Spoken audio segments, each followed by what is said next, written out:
कृष्णा दोस्तों, किशोरी क्रिएशन से मैं सपना शर्मा आप सभी का हार्दिक स्वागत करती हूँ आपके अपने चैनल पर। दोस्तों, आज के वीडियो में मैं आपके लिए ज्येष्ठ मास महात्म्य के 28वें दिन की कथा लेकर के आई हूँ, जिसमें हम अब ज्येष्ठ मास महात्म्य के स्नान के बारे में जानेंगे।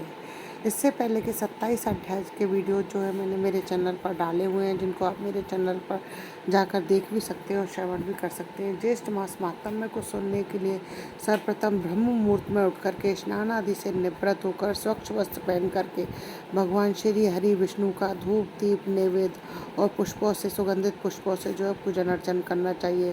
फिर ज्येष्ठ मास महात्म्य का एक अध्याय नित्य प्रति सुनना चाहिए। मैं आपको ज्येष्ठ मास महात्म्य आपको रोजाना यहाँ पर ज्येष्ठ मास महात्म्य का एक अध्याय नित्य प्रतिदिन सुना रही हूँ।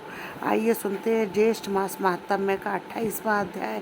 इससे पहले 27वें अध्याय में हमने जो है स्कंद जी ने ऋषियों को बताया कि सावित्री के तेज के कारण से यमराज जो है स्वयं उसके पति के लेने के लिए आए थे। जब यमराज जो है सत्यवान की देहते आत्मा को निकाल करके यमपुरी की तरफ जाते हैं तो सावित्री भी जो है उनके पीछे पीछे जाती है। यमराज जो है सावित्री से कहते हैं कि तुम यहाँ से लौट। यमराज जो है सावित्री से बोले कि तुम जाओ और अपने पति की पारलौकिक क्रियाएं करो। सावित्री कहती है कि आप धर्म की बात करते हैं और आपका दर्शन जो है कभी भी निष्फल नहीं होता है। तो यमराज जो है सावित्री पर प्रसन्न होते हैं। वह उससे प्रसन्न होकर उसे वर मांगने को कहते हैं। तो वे अपने सास ससुर की आंखें, उनका राज्य और उनके लिए 100 पुत्र, अपने पिता के लिए भी 100 पुत्र का वरदान मांगती है। अपने पति का जीवन जो है वरदान स्वरूप मांगती है। सावित्री जो है धर्मराज की प्रदक्षिणा करती है। धर्मराज के आशीर्वाद से सावित्री का पति जो है जीवित हो जाता है। उसके ससुर सास ससुर को जो है नेत्र मिल जाते हैं, उनका खोया हुआ राज्य भी उन्हें मिल जाता है। उसके पिता को जो है 100 पुत्रों की प्राप्ति होती है। आगे की कथा जो है हम ज्येष्ठ मास महात्म्य के 28वें अध्याय में ज्येष्ठ मास स्नान के माध्यम को जानेंगे। स्कंद जी बोले कि हे पितृगण, प्रथम लोक प्रसिद्ध विंदारक नाम का ब्राह्मण हुआ। वह वेद शास्त्र का ज्ञाता, धर्मवान और अनेक भाई बंधुओं से युक्त था। ब्राह्मण की रूप और गुण से युक्त स्त्री थी, परंतु वह ब्राह्मण संतानहीन होने के कारण अत्यंत दुखी रहता था। अपनी पत्नी देवसेना के साथ चिरकाल पर्यंत सुख भोग किया, परंतु वृद्धावस्था से पुत्रहीन होने के कारण अत्यंत दुखी हो गया। संतान के निमित्त अनेक व्रत यथाविधि किए, सब वृद्धावस्था तक भी उस ब्राह्मण के कोई संतान नहीं हुई। तो वह अपने प्राण त्यागने के निमित्त बड़े भारी गहन वन में चला गया। ब्राह्मण ने जो है वन में जाकर के भोजन और निद्रा का त्याग कर दिया। चौथे दिन वह ब्राह्मण विकलता के वश होकर उस दिन मूर्छित होकर गिर पड़ा। सब पर दया करने वाले भगवान उसके निश्चय को देखकर एक ब्राह्मण के रूप में उसके पास आकर यह वचन बोले कि ब्राह्मण, तुम कौन हो, कहाँ से आए हो, प्राणों को त्याग क्यों करते हो। इस ब्राह्मण रूपधारी भगवान के वचन सुनकर वृंदारक ब्राह्मण ने अपना सब वृत्तांत उस ब्राह्मण को कह सुनाया। भगवान कहने लगे कि हे ब्राह्मण, तुम अपने घर जाओ और जो व्रत मैं तुमको बताता हूँ उसको करो। ज्येष्ठ मास के आने पर जितेंद्रिय होकर प्रतिदिन सूर्योदय के समय स्नान करो। 1 मास तक ब्रह्मचारी रहकर हविष्यान्न भोजन करो।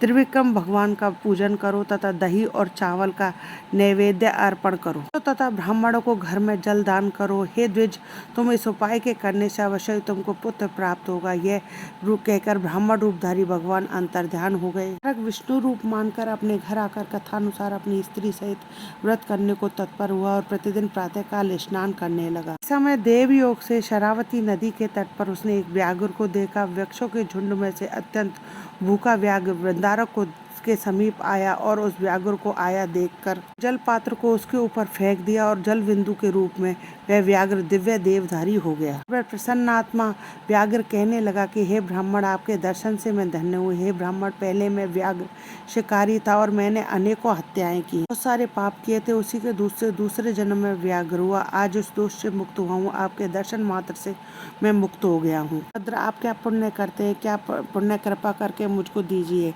व्याघ्र ऐसा कहने लगा। ब्राह्मण ने ज्येष्ठ मास कृत पुण्य को उस व्याघ्र को अर्पण कर दिया और वह व्याघ्र ज्येष्ठ मास स्नान कृत पुण्य के प्रभाव से स्वर्ग लोक को गया। उसके पश्चात वृंदारक ब्राह्मण ने फिर व्रत को किया और उस व्रत के प्रभाव से उसे महान तेजस्वी पुत्र उत्पन्न हुआ। पुत्र के होने पर वृंदारक ब्राह्मण ने उस अद्भुत ब्राह्मण विष्णु के वचन को सत्य माना। स्कंद जी कहने लगे कि हे श्रेष्ठ ब्राह्मण, मैंने आपसे ज्येष्ठ मास स्नान का व्रत महात्म्य कहा। किस मास स्नान के जल बिंदु मात्र के स्पर्श से वह परम हिंसक व्याघ्र मुक्त हो गया। वृंदारक ब्राह्मण को विष्णु सदस्य और विष्णु भगवान का भक्त पुत्र उत्पन्न हुआ। अब आपकी क्या सुनने की इच्छा है, सो आप मुझसे कहिए। ज्येष्ठ मास महात्म्य स्नान महात्म्य षष्ठ विश्व अध्याय संपूर्णम। दोस्तों, यदि आपको मेरा ये वीडियो पसंद आए तो प्लीज़ मेरे वीडियो को ज़्यादा से ज़्यादा लाइक और शेयर कीजिए अपने फैमिली और फ्रेंड में। यदि आपने अभी तक मेरे चैनल को सब्सक्राइब नहीं किया है तो उसे सब्सक्राइब करना ना भूलें। पास ही बेल आइकन को दबाएं, जिससे मेरे आने वाले हर नए वीडियो का नोटिफिकेशन आपको मिल जाए। हिंदू धर्म, रीति रिवाज, कथा कहानी जानने के लिए मेरे चैनल पर बने रहने के लिए बहुत बहुत धन्यवाद। जय श्री कृष्णा दोस्तों, राधे राधे।